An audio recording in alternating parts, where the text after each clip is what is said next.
미술 좋아하세요? 미술부 앞에 소송이던. 아 진짜 소설 잘 쓰시네.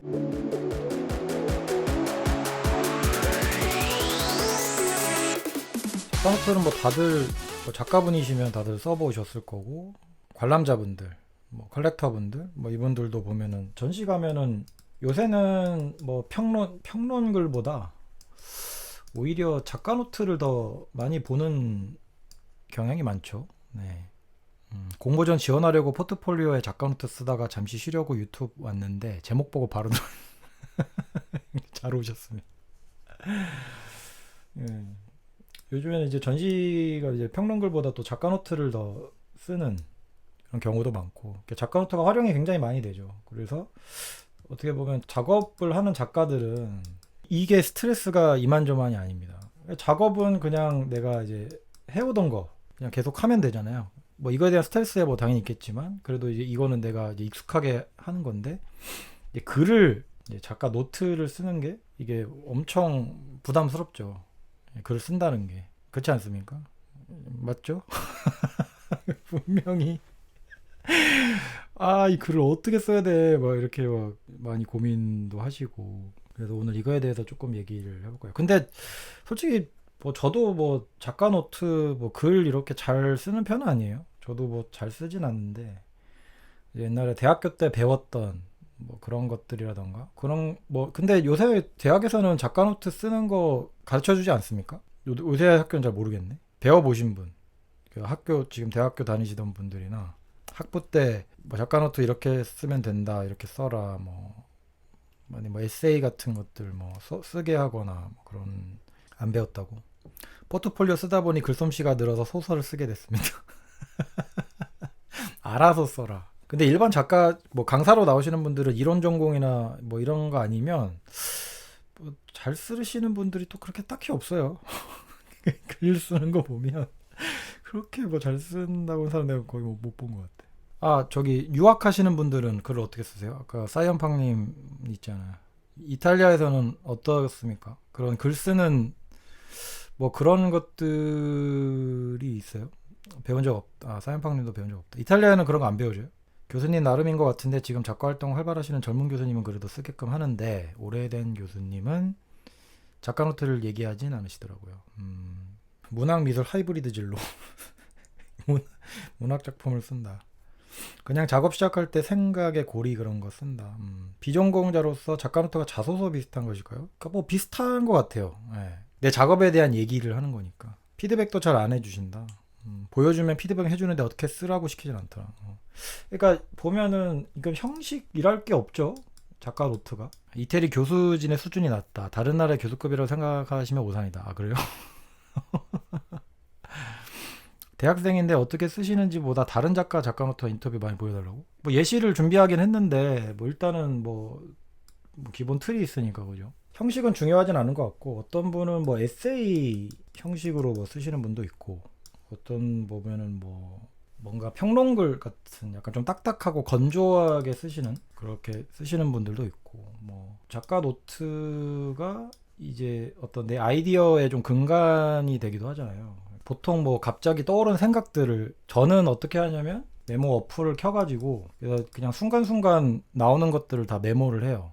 생각이 빡 떠오르는 것들을 그냥 막 메모를 해. 나중에 보든 안 보든 그거를 나중에 또 정리할 때 이제 이거는 이상한 것들은 좀 빼고, 뭐 괜찮다 싶은 건 또 갖다 붙이고 뭐 이렇게 하거든요. 일단은 작가 노트 쓰는 거에 대해서 제가 배웠던 방법은 어떤 거냐면, 작업을 시작하거나 작업을 하기 전에 이제 작업을 하고 나서도 이제 작가 노트를 쓰니까, 그죠? 그거는 이제 뭐 그 정답이 없습니다. 내 작업에 대한 설명을 이제 해야 되잖아요. 언어로 푸는 거니까 뭘 표현해야 되니까 표현의 대상이 뭔가, 이런 것들을 이제 작가 노트에 넣어야 됩니다. 내가 그리는 대상 뭐가 있죠? 그리는 대상이 뭐 요새는 뭐 동시대 미술이니까 뭐 사회 현상이 될 수도 있고, 저 같은 경우에는 뭐 자연, 뭐 인물 그리시는 분들은 뭐 인물이 될 수도 있겠죠. 이런 것들 표현 대상을 이제 그 작가 노트에 써야겠죠. 그러니까 내가 하고자 하는 예술이 어떤 표현을 하는지에 대한 명확하게 이제 설명을 해야 돼요. 그 다음에 이 표현의 방법, 대상이 있으면 이걸 어떻게 표현할지 설명을 해야 될 거 아니야. 너 어떻게 표현한 거야? 이렇게 질문을 던질 수 있잖아요. 그 그림을 보다 보면 이게 이거 어떻게 표현했지? 이거 뭘로 그린 거지? 이게 왜 이렇게 하는 이유가 뭐지? 이게 왜 이걸 썼지? 라는 질문들 꽤 많이 받으실 거예요. 그러면 이제 표현 방법에 대한 거를 이제 또 써야죠. 매체라던가 재료 같은 것들 이런 것도 써도 돼요. 내가 무슨 재료를 쓰고 어떤 매체를 쓴다. 뭐 예를 들어서 서도 작가가 천을 쓰잖아요. 바느질하고 천을 쓰고 이걸 왜 쓰는지에 대한 얘기를 해야 될 거 아니에요. 이게 동시대 미술 같은 경우는 특히나 더 이제 그 매체가 그 매체 자체가 예술이 되기도 하거든. 무슨 뜻인지는 아시죠? 이런 게 이런 천이라는 자체가 주는 뭐 어떤 의미라던가 뭐 이런 것들에 대한 거를 또 이렇게 말로 조금 더 풀어가지고 정리를 하면은 또 좋죠. 내가 쓰는 매체가 나의 예술과 어떤 관계가 있는지 그런 것도 설명해 주면 좋죠. 네가 이걸 왜 쓰는 거야? 이걸 쓰는 이유가 뭐야? 근데 그게 이제 굉장히 무슨 뭐 너무 막 복잡하게 생각을 안 하셔도 될 것 같아요. 이게 그냥 내가 뭐 좋아서 쓰는 거는 맞는데, 그러니까 이게 왜 좋은지에 대한 뭐 설명이 필요한 거지. 그런 거를 생각하고 고민하다 보면, 그럼 이게 이제 점점점 말이 이제 똑같은 말이라도 이게 나는 좋아서 씁니다. 이게 아니라 이건 나는 이러이러해서 이런 거를 내가 뭐 어떤 뭐 발견을 했고 뭐가 이렇게 돼서 이게 어떻게 이렇게 했다. 조금 더 풀어서 쓰는 거죠. 그러니까 자세하게. 근데 이거를 좀 사람들이 착각을 하는 게 이런 막 어려운 말을 막 쓰려 그래. 이게 무슨 제가 생각하기에는 뭐 작가 노트도 어렵고 뭐 평론글도 어렵다라고 하는 게 이게 어려운 단어를 막 쓰려고 하니까. 근데 쉬운 단어를 써도 되거든요. 그냥 쉽게 풀어서 써도 돼요. 아무 상관없어요, 이거는. 그냥 작가 노트기 때문에 이거는 어려운 단어, 막 철학적인 단어, 무슨 뭐 이런 단어를 안고 굳이 쓰지 않아도 됩니다. 근데 내가 옛날에 무슨 약간 철학가 나오셨던 분한테 한번 물어본 적은 있어요. 왜 이 평론가들이나 이론가들이나 이런 어떤 철학하시는 분들이나 뭐 이런 분들이 왜 이렇게 어려운 그 철학적 어려운 단어들을 막 쓰냐 이렇게 물어봤는데, 쓴다고 내가 막 뭐라고 했었는 것 같아. 그 철학가 나오신 분한테. 근데 그분이 하는 말이 이게 어떻게 보면 그 아는 사람들끼리의 약속된 단어라는 거예요. 이런 단어를 얘기하면 이 사람은 그냥 알아듣는 거야. 일반인 대상으로 하기에는 이런 글을 쓰면 안 되는 거지. 제가 개인적으로 생각하는 지금 우리나라 큐레이터는 모르겠어요. 이런 평론하시는 분들이 말을 조금 어렵게 쓰는 게 있거든요. 근데 그게 대중한테 어느 정도까지 쉽게 얘기를 해야 되는지 약간 모르는 느낌이라고 해야 되나? 그래서 그렇게 어렵게 쓰는 게 아닌가 싶습니다. 근데 작가는 그렇게 어렵게 전혀 쓸 필요가 없어요. 그냥 풀어서 쓰면 돼. 솔직하게만 쓰면 됩니다. 내가 이런 걸 표현을 하려고 한다. 일단 표현 방법 나는 이런 재료를 쓰고 이렇게 해서 이렇게 표현을 한다. 우리가 채팅창에 어우야 다하 하는 거랑 비슷한. 그렇죠. 나이 드신 분들이 어우야 다하 이러면 못 알아듣잖아. 그죠? 근데 이게 약속된 거니까 이제 그 사람들끼리 알아먹는다 이거죠. 이런 것도 쓸 수 있어. 이런 내가 설정한 것들, 그러니까 나의 세계잖아요. 그러니까 나의 세계를 설명을 하는 거예요. 내가 설정한 규칙이라던가 나만의 조형 언어라던가 이런 것도 부가적으로 이제 설명을 또 해주면 좋죠. 다시 얘기를 하자면 내가 사용하는 매체, 나의 예술과 어떤 관계가 있는지 설명하고, 그러니까 내가 설정한 그 예술적인 규칙, 내가 여기서 내 세상에서 어떤 규칙을 세웠는지에 대한 얘기도 하고, 내가 어떤 조형 언어를 쓰고 있는가. 뭐 예를 들어서 아까 뭐 서도 작가 얘기를 하자면 왜 굳이 바느질인가? 이 바느질을 왜 하고 왜 천으로 이런 디테일한 묘사를 하는가? 그리고 왜 이거를 왜 매달아 두고 실제 그 스케일의 크기로 왜 이런 작업을 하는가에 대한, 모르는 사람한테는 이거 왜 이랬지? 라고 설명할 수 있는 어떤 그런 방식도 글에다가 넣어주면 괜찮다. 지금 이 시점에서 전과는 다르게 어떻게 생각이 바뀌고 그 작품에 반영된 과정을 알려주면 더 공감이 되는 것 같다. 그쵸? 그것도 맞는 말입니다. 내가 어떻게 변화해 왔는지에 대한 얘기도 하면은 또 좋을 것 같아요. 그것도 넣어도 돼요. 근데 이거를 뭐 전부 다 지금 내가 설명한 걸 다 넣으라는 건 아니에요. 제일 중요한 게 있는데 이게 중심 주제죠, 주제. 아까 표현의 대상, 표현의 방법에 대한 얘기를 했잖아요. 근데 이게 내가 예술적인 어떤 그 주제가 있을 거 아니에요. 작가가 가지고 있는 뭐 예술적인 뭐 가치관, 그다음 사상, 내가 뭐 설정한 목적, 방향성, 뭐 이런 것들, 이런 것들이 또 설명이 돼야 돼요. 내가 어떤 주제를 가지고 얘기를 하고 있는가, 내가 어떤 조형적인 언어로 이런 거 설명하고 있는 중심 주제를 또 설명을 해줘야 됩니다. 나 자신의 생각을 일기 쓴 것처럼 일부분 응용할 때 따라 많이 달라지는 것 같다. 근데 이거를 뭐 일기 형식으로 써도 돼. 그거는 아까 말했듯이 형식 뭐 에세이 형식도 좋고 뭐 그냥 건조하게 써도 좋고, 그거는 형식은 아무런 상관이 없어요. 근데 내 작업 분위기에 맞는 어떤 이런 작가 노트 형식도 괜찮은 것 같아. 뭐 내가 예를 들어서 뭐 낙서화다, 낙서화를 그리는 작가다. 그러면 뭐 되게 프리하게 뭔가 뭐 그런 얘기를 쓸 수 있잖아. 뭐 저기 바스키아가 했던 뭐 글귀들 뭐 이런 거 있잖아요. 응? 뭐 I'm 레전드 뭐 이지랄 떨면서 뭐 이런 글? 뭐 그런 것도 뭐 이렇게 군데군데 이제 막 텍스트처럼 이렇게 남겨놔도 작가 노트에 그런 게 들어가도 나는 뭐 재밌을 것 같아요. 그러니까 형식의 구애는 없다. 근데 좀 재밌는 게 이게 작가 노트라는 게 누구한테 보여줄 일이 굉장히 많고 특히 지원 사업 받을 때 그러니까 이럴 때 좀 많이 쓰잖아요. 그러니까 누구한테 보여줄 일이 굉장히 많죠. 99가 아니지. 100%입니다, 거의. 웬만하면 남이 보여줄 걸 감안하고 쓰는 게 가장 좋고, 내 개인적인 작가노트, 저도 막 되게 뭐 메모지 보면 작가노트 이거 보여드릴 수는 없는데, 작가노트가 지금 50 몇 개가 있거든요. 그냥 생각나는 대로 쓰다 보니까 뭐 짧은 것도 있고, 긴 것도 있고, 뭐 그냥 뭐 단어의 배열도 있고, 그 다음에 내가 무슨 쓰는 재료에 대한 얘기도 막 하고, 뭐 계획도 쓰고, 뭐 그런 식으로 되게 많이 이제 얘기를 하죠. 그러면 약간 예시 아까 들어달라고 하셨잖아요. 제가 옛날에 작가 노트 쓰는 게 너무 어렵고 아는 형님이 계신데 그 형님이 지원 사업을 굉장히 많이 타는 거야. 작업도 당연히 좋고 하지만 근데 이거 글을 이게 맨날 이렇게 막 지원 사업 그 신청을 막 1년에 뭐 수십 번을 하니까 그거 좀 가르쳐 달라. 결국엔 이거 아니겠습니까? 작가 노트 쓰는 법은? 저는 매 떨어지니까 간달프 쉘나 베스 못 지나간다고 이러면서 지팡이로 그냥 마법 안 쓰고 지팡이로 후드려 패고 그죠? 네, 마법사 물리 마법 물리 그 작가분이 이제 저한테 이제 예시 같은 걸 좀 보내주셨었어요. 이게 대학원인가 수업 때 이제 작가노트 같은 거 쓰는 것들을 이제 공부할 때 어떤 이제 예시 같은 거를 한 몇 개 안 돼요. 이것들 한번 같이 좀 읽고 보면서 예시들을 이제 제가 보여드릴게요. 이분은 뭐 임자혁 작가라고 있습니다. 그분이 글인데 이거를 나한테 이렇게 전해주더라고. 이걸 참고해서 한번 써봐라. 이렇게 해서 보내준 건데 물 밑에는 뭐가 다니는지 모른다. 나는 언제나 강가에 앉아서 낚싯대를 들이우고 있다. 이러고 이제 작가노트 시작을 합니다. 약간 에세이 같이 이렇게 쓴 것 같아요, 이분은. 특정한 대상을 찾아다니는 것이 사냥이라면 낚시는 같은 자리에 앉아서 대상을 기다리는 것이다.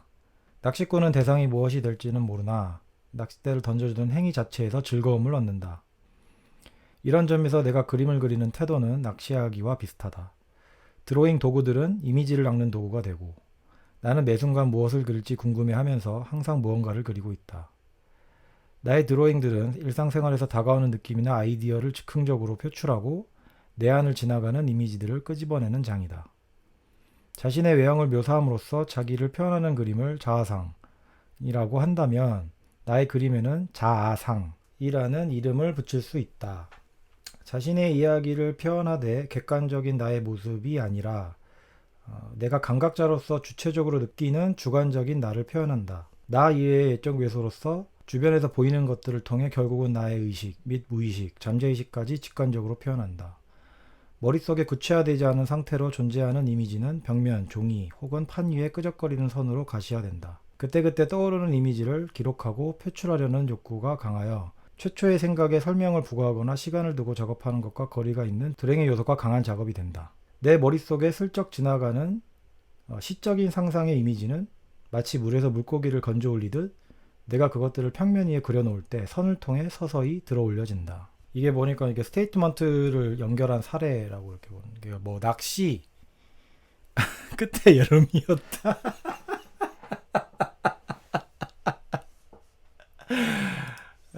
이게 근데 이게 확대를 해도 잘 안 보이는 게 이게 좀 옛날 그 스캔본이라서 그 이미지가 좀 깨져서 보여요. 그래서 키워도 잘 안 보이는 것 같더라고요.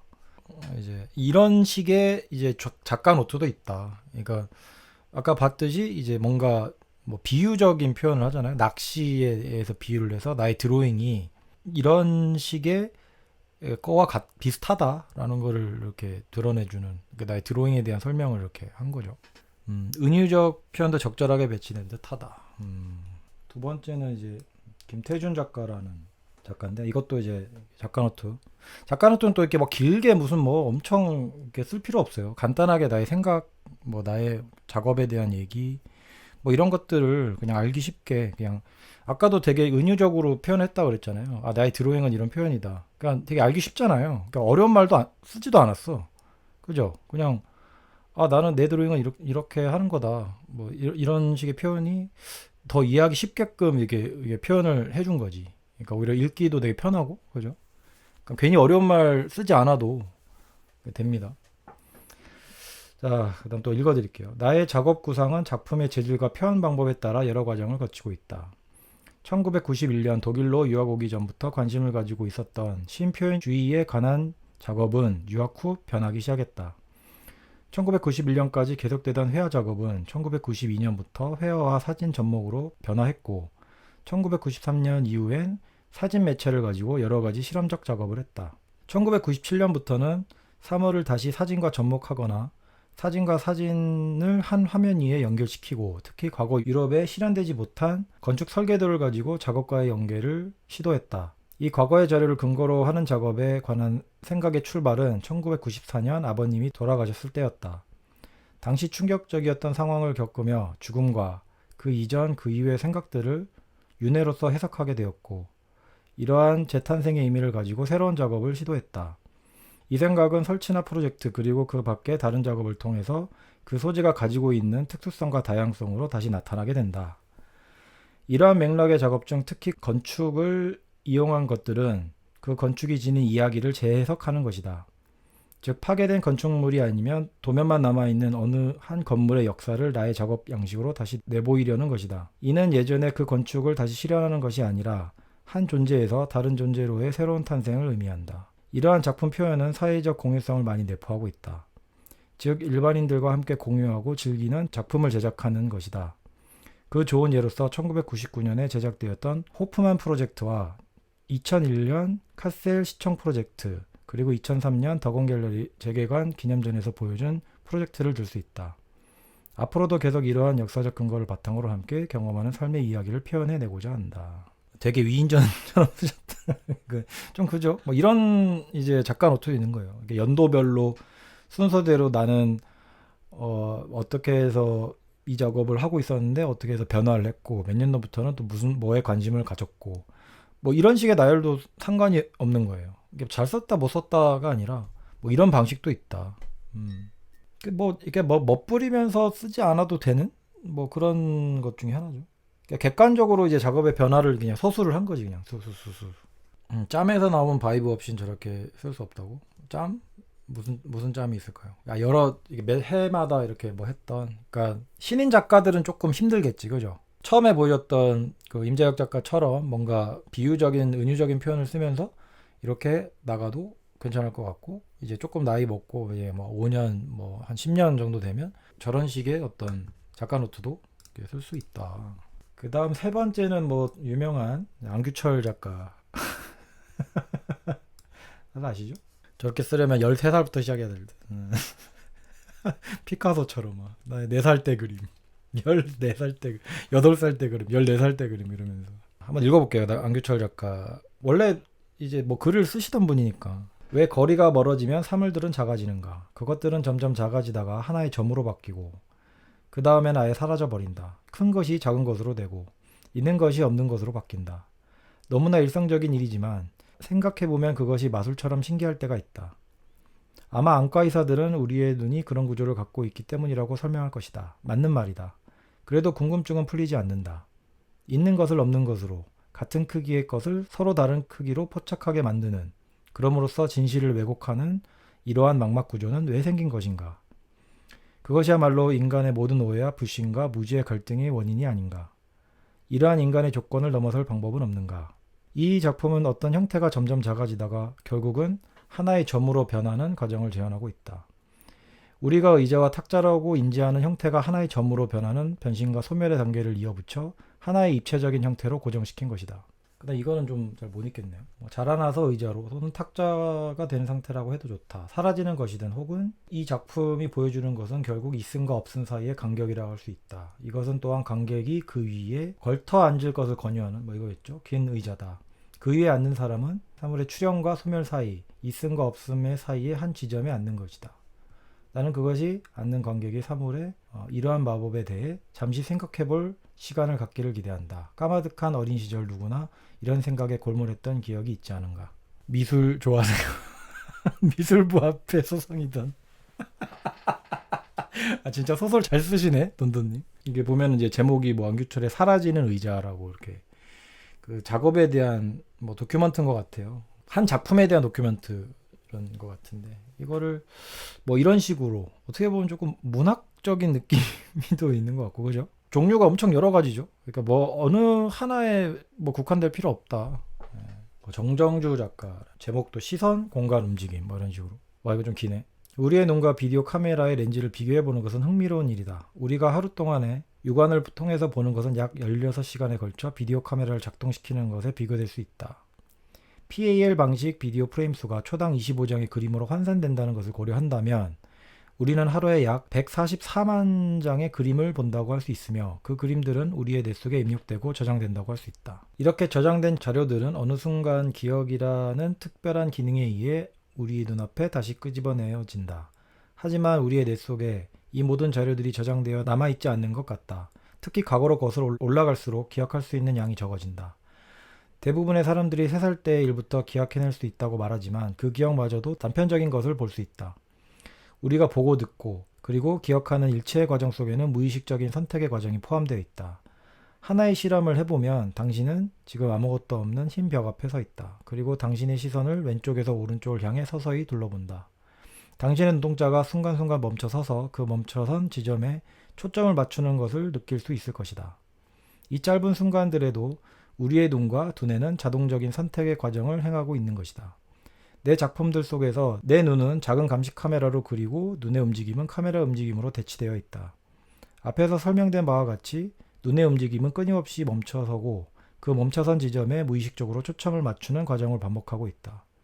그에 비해 카메라는 만약 기계적인 마찰과 같은 외부의 요인들에 의해 방해받지 않는다면 모터의 회전 속도 및 방향에 따라 끊임없이 움직임을 계속할 것이다. 네오룩으로 같이 보는 게 아니라 스캔본을 갖고 계셔서 뭔가 더 보니까 뭐 시선, 공간, 움직임 이렇게 단락을 나눠서 이렇게 하나 뭐 이렇게 또 하나 이것도 굉장히 뭔가 되게 건조하지 않아요? 그냥 이것도 약간 정보의 나열이라던가 어떤 뭐 그런 식의 이제 작가 노트잖아요. 되게 재밌는 게 이렇게 좀 약간 이런 글들을 보면 그 작가의 작품이랑도 약간 좀 비슷한 느낌이 있어. 그 매칭이 아마 될 거예요. 잘 쓰는 그러니까 좋은 작업을 하시는 분들의 이제 글들 보면 저 사람은 되게 문학적인 이런 글을 쓰네. 뭐 작품도 약간 그런 스타일이고. 그 지원 사업 많이 탄 분의 글은 어떤 것일까요? 그러니까 그 분이 이 요걸로 이제 배우고 이걸로 이제 공부를 한 다음에 이제 그런 작업들을 이제 하신 거죠. 마침 글만 한번 다시 읽어볼까요? 내 작품 속에서 건축물들의 공간은 실제 공간과 그리고 모델 내부의 기계적인 움직임을 계속하는 카메라는 실제 공간 속에서 움직이는 사람들과 비교되어진다. 또한 카메라의 시선은 그 사람들의 시선과 비교되어진다. 모델 건물들의 공간, 카메라, 그리고 카메라의 시선은 기계적으로 변환된 실제 세계의 모형이라고도 할 수 있다. 이 모형은 실제 공간에 사람들에게 관찰되어지기도 하지만 유기적 모형의 한 기관으로 기능하는 카메라를 통해 실제 공간 속의 사람들을 관찰하고 있다. 그리고 카메라에 의한 관찰 장면은 다시금 실제 공간 속의 사람들에게 끄집어내어진다. 이 과정들을 통해 나는 작품과 작품을 둘러싼 주체와 객체 사이에 벌어지는 관찰하고 관찰되어지는 끊없는 순환의 모습을 발견한다. 이거 뭐 키워드를 사용해서 단락 문단을 나누고 그다음에 마친 글까지 깔끔하게 되게 건조한 느낌의 작가 노트인 것 같아요. 마지막으로 이제 뭐 김지현 작가 작업 일지 뭐 이러고 이렇게 돼 있는데 마지막은 읽어보고 또 얘기 나눠봅시다. 전에는 정사각형 하나면 충분했었다. 그러다가 정사각형의 복수는 어떤 형태일지가 문득 궁금해졌다. 정사각형이 약간 옆으로 기우뚱하더니 마루목골이 되었다. 마루목골의 뾰족한 모서리가 서로 꼬리를 물고 늘어져 긴 줄이 된다. 이 줄의 끝과 끝을 연결시키면 어떨까? 갑자기 닫혀지는 공간, 그래서 얻어지는 완결, 원, 마름모로 이루어진 목걸이 같다. 기왕이면 2줄짜리가 어때? 훨씬 화려하군. 됐다. 이제 재료를 정하자. 제일 좋은 것은 종이다. 종이는 색깔도 다양하고 접었다 폈다도 할 수 있고 붙이기도 쉽고 또 아름답다. 종이를 오리기 전 마름목골의 한 변의 길이를 정해야지. 그런데 얼마나 높이 할까? 위에 단면이 잘 보여야 할 텐데. 그러려면 우선 눈보다 아래, 기왕이면 손으로 단면을 잘 만져볼 수 있는 높이. 그렇다고 해서 무릎 아래는 너무 낮고 우물 정도 높이면 알맞겠다. 안쪽 아래 바닥을 들여다 볼 만한 높이. 손으로 양옆을 자연스럽게 붙잡고 그리고 우물 정도의 폭도 적당하겠다. 수백 장의 종이를 오려 붙여서 종이 우물이 완성되었다. 그런데 딸아이가 친구들과 함께 종이 작품을 끌고 다니며 기차놀이를 한다. 그래 내 눈에는 그 종이가 웃어 보인다 이거지. 그렇다면 그 종이는 우스운 것이로구나. 그래서 나는 종이를 버리고 감히 금속판을 선택한다. 금속판은 너무 당연한 조각의 재료여서 나는 지난 10년간 철판과 눈길도 주지 않는 절교 상태로 지냈었다. 차라리 잘 됐다. 이번 기회에 화해해보자. 종이를 가지고 부드럽고 연한 느낌의 작품을 만들기란 너무 쉬운 일이어서 사실 별로 도전할 만한 가치가 없기도 하다. 그러나 금속판이라면 얘기가 다르지. 어떤 종류, 어떤 색, 어떤 두께의 금속판이 좋을까? 을지로와 영등포를 몇 날 며칠 헤매고 다니다가 찾아낸 함석판. 이번엔 두각이 아니라 끝없는 겹치기 수법으로 무게덜기를 해보자. 중요한 것은 연결 방법이다. 나는 용접이야말로 금속을 결합시키는 가장 무자비한 방법이라고 생각한다. 재료에 이양을 묻지도 않고 불이라는 힘으로 몸을 녹여서 붙이는 것. 용접을 배울 때부터 이것은 너무 독단적이고 폭력적이라 생각했다. 게다가 용접된 상태에 그 옴짝달싹 할 수 없음이란 두 판의 아래 위를 각각 반씩 홈을 파고 끼워 넣어서 십자를 만드는 수도 있다. 그러나 나에겐 더 자유로운 움직임, 가능한 결합 방법이 필요하다. 접었다 폈다 할 수 있는 장치, 경첩이라는 것도 있지. 그러나 경첩도 270도밖에 움직이지 못한다. 내 경첩은 거의 360도를 회전할 수 있어야 한다. 실제로 전시 공간에서 조작을 하지 않더라도 이런 움직임의 기능은 작품의 형태 자체가 변할 수 있다는 가능성을 열어두는 역할을 할 것이다. 알맞은 경첩 찾아 헤매기. 그러나 경첩을 덧붙여 달기는 좋은 방법이 아니었다. 그렇다면 남은 방법은 함석판 하나하나 경첩으로 만드는 것뿐이다. 이번에는 공장 찾아서 헤매기. 숱한 거절과 냉대 속에서 어렵게 적임자를 찾았다. 이제는 실행이다. 마치 건축가나 되는 듯 밤을 새워 도면을 그리고 함석판을 구입하고 절단하고 표면을 보호하기 위해 비닐시트 붙이기, 프레스 작업, 비닐시트 떼내기, 금속봉 사다 자르기, 도면에 맞춰 조립하기, 마지막으로 기름 발라 닦아주기. 완성. 이제 전시 공간을 찾아볼까? 아까 소설 형식으로 하면 어떤지라고 했었는데 진짜 있었네. 이거다.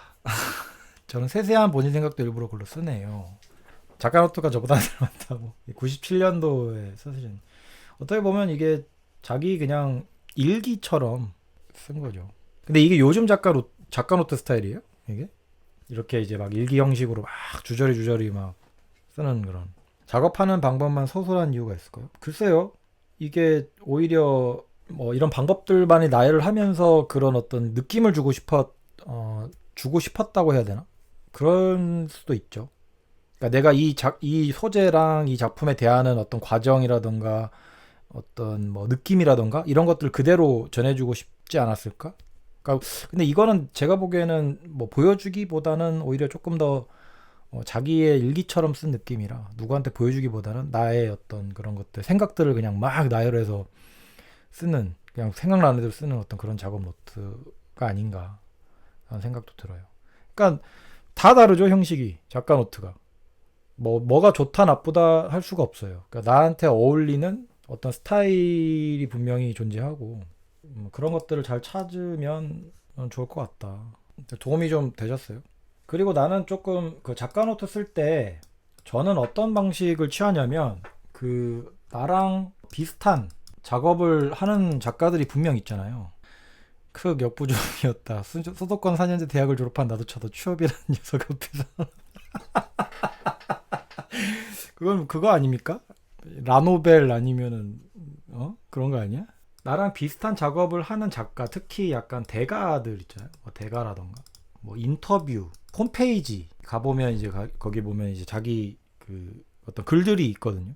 그것들을 쭉 읽어봐요. 그러니까 저는 약간 되게 명확하게 어떤 사조의 영향을 받았다고 저는 생각을 하니까 그거를 계속 읽어봐. 뭐 어떤 이 작가 인터뷰, 이 작가의 어떤 것들. 그러면 그 중에서 내 작업에서 쓸만한 문장이 있어요. 내 작업과 약간 맞닿아 있는 문장들이 분명 존재하거든. 나랑 비슷한 작업을 하는 사람들. 이 사람은 이렇게 생각하는데 나랑 되게 비슷하네. 근데 그 중에서 되게 멋진 문장들이 좀 있어. 그런 걸 수집을 하세요. 그런 것들을. 그러니까 그게 이제 나중에 이렇게 쌓이면 이게 이렇게 쌓이잖아요. 그럼 내가 이걸 조금 다듬으면 나에 맞게 좀 다듬거나 이러면 그게 또 이제 되게 좋은 글이 되기도 해요. 그러니까 이게 무슨 이거 뭐 누구 논문을 따서 뭐 이렇게 표절하라 이게 아니라 내가 그 문장으로 그러니까 솔직히 그 내가 작업을 하지 이 대가들이라던가 좋은 작가들이 그 문장으로 표현한 글귀들, 그다음 글 잘 쓰는 사람 표현한 글귀들이 분명 있어. 내가 생각지도 못한 문장들을 표현한단 말이야. 그런 것들을 이제 스크랩을 하세요. 이 표현 너무 좋은데? 나랑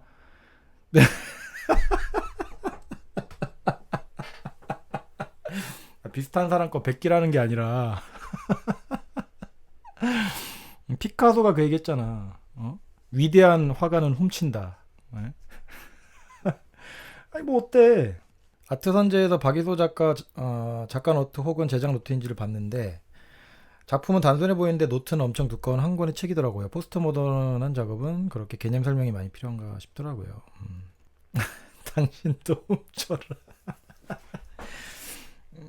아니 그런 것들이 있다. 자기가 하는 작업과 이제 가장 비슷한 작업을 하는 작가들 것 있잖아요. 레퍼런스라 그러죠. 그런 레퍼런스 작가들이 이제 어떤 그런 글들 그런 많이 보세요. 그럼 자기 작가 노트에 이제 어떤 굉장히 좋은 글로 다시 이제 쓸 수가 있어요. 이 팁까지 드렸습니다. 작가 노트. 좋은 글들을 한번 찾아서 읽어보고 좋은 글귀들은 스크랩을 해라. 예, 그걸 또 한번 이용해 보는 것도 좋다. 그게 이제 되게 계속 디벨롭이 되거든. 이게 글 쓴 것들을 버리지 말고 자기 거를 계속 그 글들을 계속 보세요.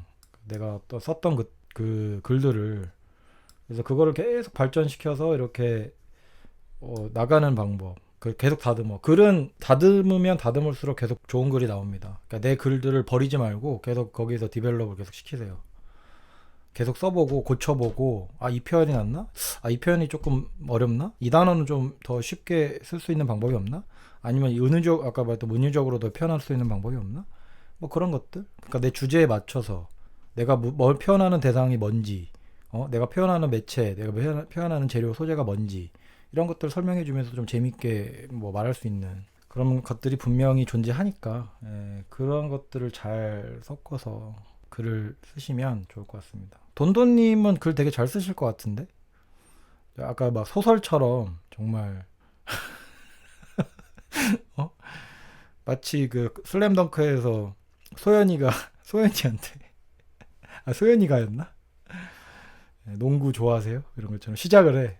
미술 좋아하세요? 이러면서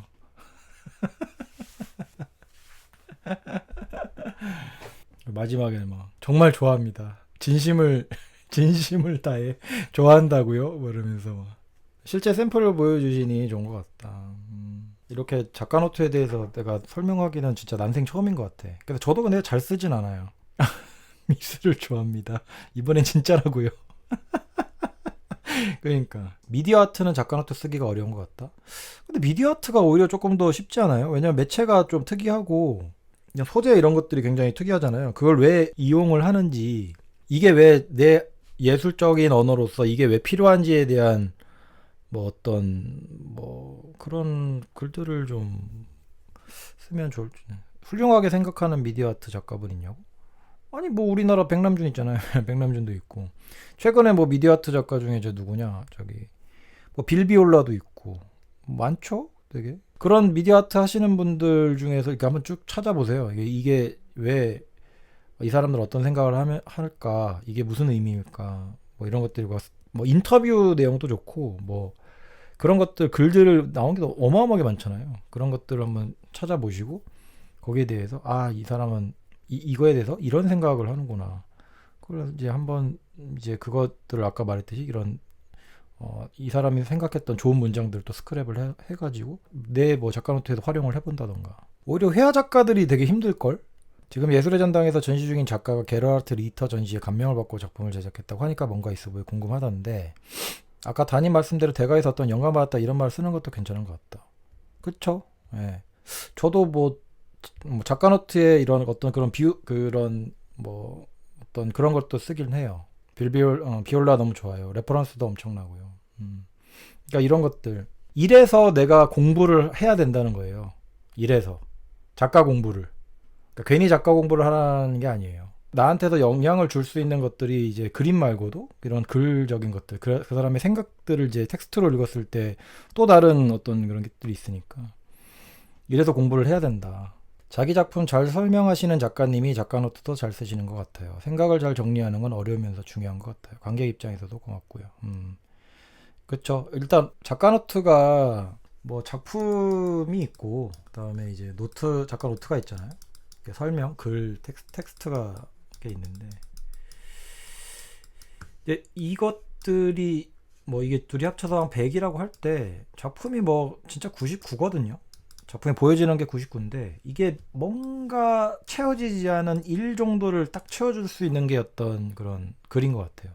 그러니까 솔직히 없어도 되는데 이게 뭔가 이거 보고 나서 뭔가 내가 감명을 받았는데 이거가 뭐 정리가 안 되는 거야. 뭐에 감명을 받았는지 내가 이해하고 싶은데 이해를 못 하겠는데 설명이 안 되는데 이런 것들을 잘 쓴 글들이 이 일을 나는 채워주는 것 같거든요.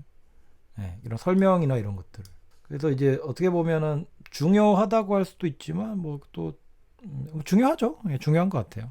전 노트 쓰는 게 너무 어려워요. 작품하는 것보다 노트 쓰기가 더 어려워요. 그러니까 작가들은 대부분 다 그럴 겁니다. 그래서 오늘 작가 노트 쓰는 법이라던가 어떤 그런 것에 대해서 좀 편하게 생각하라고 그런 예시들도 보여줬고 어떤 거에 대해 써야 되는지도 얘기를 해줬고 그죠? 그리고 약간 팁 아닌 팁? 예. 훔쳐라. 안 되면 훔쳐라. 그런 것도 얘기를 해줬고 그랬으니까. 근데 어떠세요? 그 컬렉터 입장이라던가 관객 입장에서 작품은 진짜 좋아. 와, 저 작품은 너무 갖고 싶어. 막 개쩔어. 막 우와 막 이러는데 그 작가 노트를 딱 보니까 이 뭔 개소리야? 뭔 말인지 모르겠고 좀 이상해. 그러면 좀 어때요? 이게 뭐 매력이 좀 반감이 됩니까? 아니면은 뭐 이럴 수도 있지라는 생각을 하세요? 관객의 입장에서 봤을 때.